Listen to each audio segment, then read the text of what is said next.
రామ్ గోపాల్ వర్మపై కేసట. వ్యూహం సినిమా సమయంలో చంద్రబాబు, లోకేష్ బ్రాహ్మణులకు కించపరిచేలా పోస్ట్ పెట్టారని ఫిర్యాదు. ప్రకాశం జిల్లా మద్దిపాడు పోలీస్ స్టేషన్లో కేసు నమోదైందట రామ్ గోపాల్ వర్మ పైన.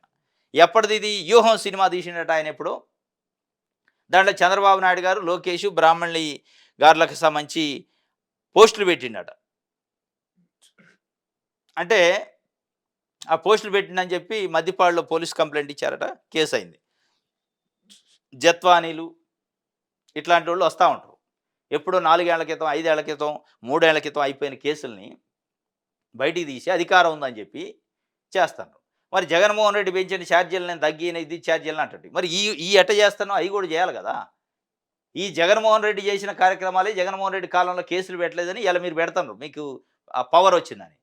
మరి ఇలా మీకు పవర్ వచ్చింది కాబట్టి జగన్మోహన్ రెడ్డి విద్యుత్ ఛార్జీలు పెంచిండు అంటున్నారు, మీరు తగ్గించండి అని ప్రజలు అడుగుతున్నారు.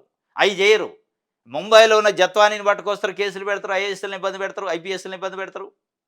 రామ్ గోపాల్ వర్మ పైన ఎక్కడో ప్రకాశం జిల్లాలో పోయి కేసు పెడతారు. ఇవాళ వచ్చిన సినిమా కాదు, ఇవాళ కథ కాదు అది. అప్పట్లో కేసులు పెట్టే ఉంటారు. మళ్ళీ ఇవాళ ఏంటంటే అధికారం ఉంది, ఆయన ఆడుకోవాలా అనే పద్ధతిలో ఒక వార్త ఇచ్చారు ఈడ.